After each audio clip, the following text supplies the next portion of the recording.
की कितना ये बदरवा में जो चीज देखने को है वो सारा मैंने किया। अब बताओ इतना झूठ, ऐसे झूठे आदमी को कोई वोट देगा? है सारा झूठ कि नहीं? उसे कोई 1 रुपए का काम बदरवा में किया? हाथ खड़े कर उठाओ कि नहीं किया? आजाद सिंह ने कोई काम, जतेंद्र सिंह ने किया कोई काम? ना एक ने किया ना दूसरे ने किया। उसको कहते हैं फिर आजमुदन आजमायत आजमुदन खतास। अगर किसी हमें एक बार आजमाया, फिर दूसरे बार आजमाया, फिर दूसरे को एक बार आजमाया, फिर दूसरी बार आजमाया, उसका मतलब अपने पांव पे हम कुल्हाड़ा मारते। आजमा के आजमा कुछ नहीं। हमें मालूम ही नहीं रहा पिछले 20 साल में हमारा एमपी कौन था। है कोई मालूम? कोई काम किया? एक पैसे का नहीं किया। और यहाँ झूठ था। दूसरा रहा वो बेकार रसूल, बेकार वो वकार सिंह, एक सिंह वो तो दूसरा सिंह ये, ऐसे ऐसे फजूल बातें। हम तो उसको लाइटली लेते हैं। उसका दिमागी तवाज़ुन खो चुका है। वो जो मर्जी आए सो बता देता है। वो कहता है हमने सारा कुछ जो है डेवलपमेंट का काम जो है सारा हमने किया। ओ भाई तुझे मालूम नहीं, तू मेरी जिप्सी में पीछे बैठा था। 4 बार तुझे मेरे सिक्योरिटी वालों ने नीचे उतारा। रोजा है मुझे, खुदा गवाह है। तुझको मैंडेट आजाद साहब ने बोला, रशीद साहब का काट के तुझे दिया।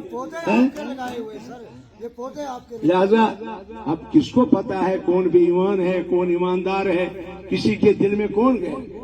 क्या है कोई? लिहाजा बेईमान होता है, ईमानदार होता है। याद रहनी चाहिए कि मुझे पेप्सी बेचने वाले से, मुझे तंग बेचने वाले से उठा के एमएलए बना दिया, मिनिस्टर बना दिया। इससे ज्यादा क्या करेगा आजाद साहब?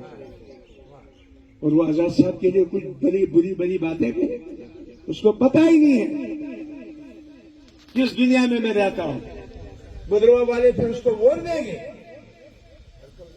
कभी नहीं, सवाल ही नहीं। गैरतमंद होंगे। अगर गैरत जरा भी मौजूद होगा, गैरत जरा भी आपके पास होगा, ऐसे लोगों को, चाहे वो लाल सिंह हो, चाहे वो जितेंद्र सिंह हो, चाहे विकार की वो बातें हो, कभी आपका लोग इनको वोट नहीं देंगे। क्योंकि किया ही नहीं कुछ। इनको आजमा चुके हमको समझ है, अब अकल आई है। और उसके साथ साथ यहां पे आजाद साहब आए, पार्लियामेंट में ने जोरदार तकरीर की, करने के बाद 370 में बोले। अब एक आदमी क्या करेगा? बाकी किसी ने नहीं बोला। यही कांग्रेस वाले कहने लगे हमें पूरे हिंदुस्तान में नुकसान हो जाएगा। आजाद साहब आज से ये जो 370 पे मत बोली, 35 पे मत, मगर आजाद साहब गैरतमंद आदमी था, उसने उसमें बोल नहीं दिया। और ऐसा बोला जो आज गूंज रहा है पूरा जम्मू कश्मीर। गूंजता कि नहीं? आप मुझे बताओ। उसके पीछे 2 एमपी एनसी के थे, 2 एमपी राज्यसभा में पीडीपी के थे। क्या उनकी कोई आवाज सुनी आपने? तभी आज उनका राज्यसभा रिजेक्ट हो गया। दोनों को कहा तुम गार्बेज हो। अब हमारी बात सच्ची निकली नहीं कि वो चुप बैठे थे, हंस रहे थे। आजाद साहब क्या करें? आजाद साहब के आंसू गिर रहे थे। आजाद साहब का दिल तड़प रहा था कि ये हमारी शक्ल, हमारी सूरत, हमारी पहचान जम्मू कश्मीर से हमसे छीनी जा रही है। वो बांग बांग रो रहा था, बांग बांग। वो मोदी जी के आंखों से आंखें मिला के बता रहा था हमारी रियासत को मत छेड़िए, इसको पांडिचेरी और दिल्ली मत बनाइए, इसकी सूरत कुछ और है। जनाब के गांधी जी ने कहा था हमें रोशनी की किरण जो जम्मू कश्मीर से नजर आए। क्या बताएं? और वो खामोश चुप कर गए। और उससे पहले एक दिन उमर अब्दुल्ला, फारूक अब्दुल्ला, मसूदी साहब, तीनों मोदी जी को कहा जनाब जो कहा ये फाइलें हैं आपकी, ईडी को भेजू कि क्या करना है?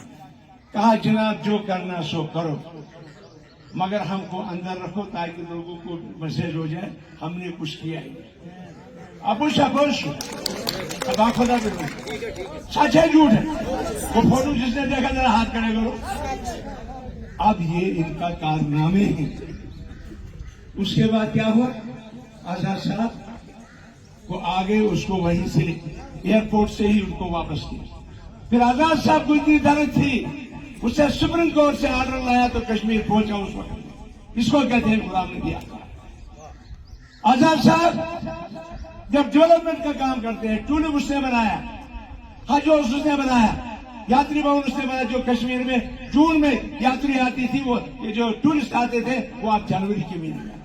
विजन है उसके पास, double shift, triple shift, work culture, infrastructure, जिससे तहसीलें, ब्लॉक, पंचायतें, एक पंचायत की 10-10 पंचायत, 2-2, 3-3 पंचायत बनाई कि नहीं बनाई? कितना फायदा है? था ऐसा विजन किसी के पास? 75 साल जो काम नहीं हुआ वो गुलाम नबी आजाद साहब ने अपने 28 साल में। और इन बेईमानों ने जब उनकी वो वापस ले ली सपोर्ट और 70,000 नौकरियां लगानी थी आजाद साहब, ऑर्डर भी हुआ था, वो नुकसान किसका हुआ? किसका हुआ भाई? आपका हुआ। और जिन लोगों ने आपका नुकसान किया उन लोगों का वोट देंगे? ये सरकार पर और पीडीपी उस वक्त अंदर अंदर से बात करी कि भाई आप इसी तरह इसकी सपोर्ट वापस लो। अगर इसने 70,000 मुलाजिम लगाए, अगर इसने टूरिस्ट डेस्टिनेशन हर कॉन्स्टिट्यूंसी में खोला, तो यहाँ हमारे लिए कुछ नहीं होगा। गुलाम नबी आजाद साहब यहाँ उम्र भर पे निकलेगा ही नहीं। ये सियासत, ये साजिश कश्मीर वालों ने की। आप खामोश। आपको जो आजाद साहब यहाँ हुए, खड़े उठे, मुझे बड़ी शर्म। आप लोगों ने उसको हराया, कुठवा वालों ने नहीं हराया उसको, जनाब आली उधमपुर वालों ने नहीं हराया। मैं कभी मानता ही नहीं। अगर उसको हराया